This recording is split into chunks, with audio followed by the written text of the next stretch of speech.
What's going on, everyone? It's Mike back again, and it looks like Everton may well have sorted out their right-back problem. It looks like it could be Denzel Dumfries. We've been linked with him now for probably the best part of 4 or 5 weeks, just before the tournament. Everton apparently wanted to wrap up the deal early. Sean Lunt and several journalists have came out now and said that, Everton are interested in him. It does look like talks have taken place or are going to take place. It's a good signing for Everton. Let's make no bones about it. This is a creative right wing back. We saw him for Holland in the World Cup, in the Euros, and he's got everything. He scored a goal. He's got a little bit of creativity. He's quick. He can beat a man. He can defend, and overall, he didn't have a bad tournament at all. He's certainly somebody who could come into Everton and make a difference at right back. And this is what we've needed. We needed a consistent right back because, let's be honest, for the best part of 2, maybe 3 years now, Coleman hasn't been at his best. And we've had Sidibe on loan. We've had other players, John Joe Kenny filled in for a little bit. And they just aren't as good as Seamus. And I'm not even saying that Denzel Dumfries is going to be any better than a prime Coleman, because I think that's a really tall ask. Seamus Coleman, in my opinion, at one point was one of, if not, but certainly the best right back in the Premier League, if not one of the best right backs in Europe and then in world football. He really was that fantastic. He could beat a man, he can do everything, score goals.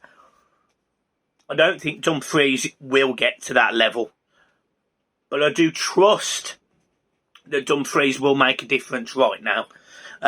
Stumbling block could be European football. Dumfries, it's blatantly obvious he wants European football. That's why Inter Milan were interested and they could offer him that. It now looks like they've turned their attention to Hector Bellerin at Arsenal on loan. So that really shows that they just haven't got the money to compete with Everton. So at this minute in time, in my opinion, Everton are in pole position to sign a very, very talented right back with European experience of playing for a good national team as well.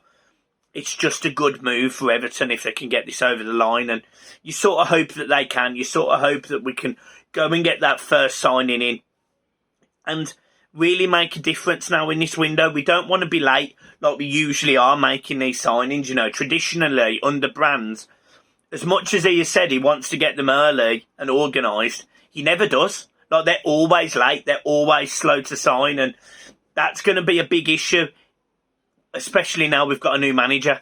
I appreciate the manager has to take time to assess players, but like Millsy said yesterday, if you watch the Premier League, which Rafa Benitez will have, he knows that Iwobi, Sigurdsson, John Joe Kenny, Seamus Coleman are not good enough.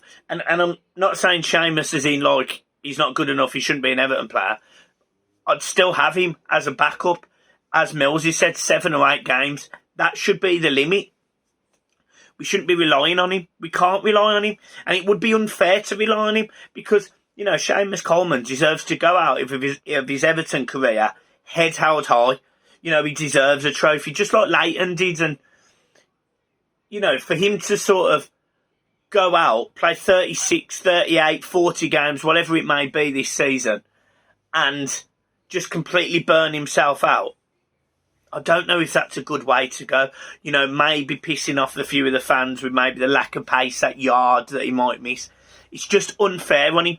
Whereas he makes them 6 or 7 games and he adds value to each one of them. We saw him playing right midfield at times last season. And honestly, he looked better playing in a right winger than Iwobi did.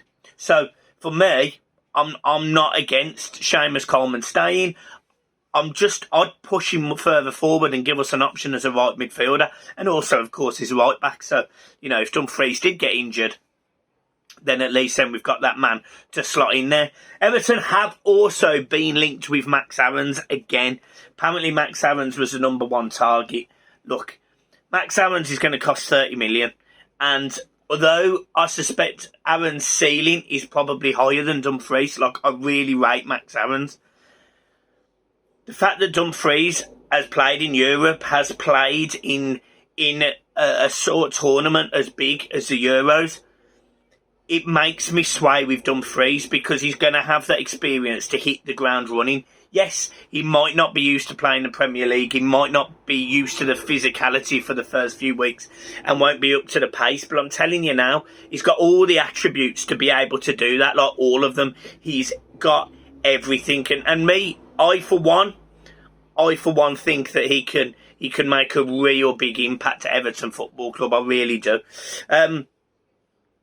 Everton have also been linked with several random players, but I don't really think we need to go into them too much.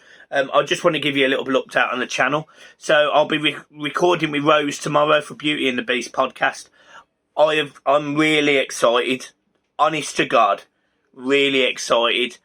The weekend, I'm going to be recording my first conspiracy theory with a guy that specialises in conspiracy theories. Like, this is perfect. We're going to talk about football, going to talk about Everton. I'm pretty sure it's going to be about the Champions League in 2004, 2005, where we got knocked out by 2005, 2006, sorry, when we got knocked out by Villarreal in very suspicious circumstances.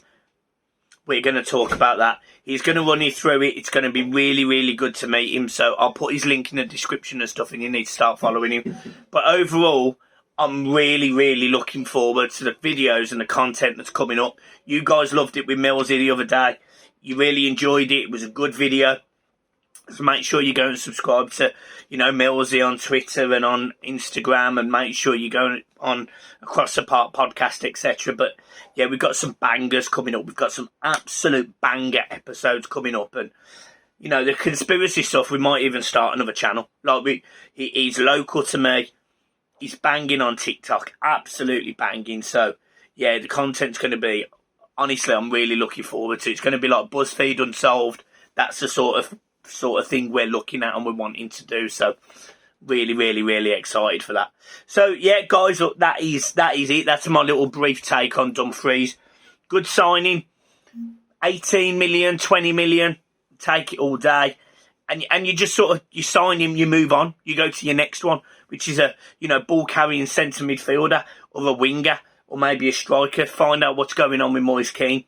We've just got to keep them ticking over now. Get these players in. We've got pre-season coming up in Florida with some, interesting games. Arsenal and Inter Milan, and I can't even pronounce the other team. Is it Manalos? So again, some interesting games over there. So yeah, I'm looking forward to what Everton do. As I said, I'm still on the fence about Rafa, but I'm going to give him a chance. So I'm leaving it there. Guys, it's been a pleasure as always. I'll see you tomorrow. Like, these videos coming quick and fast now. Peace.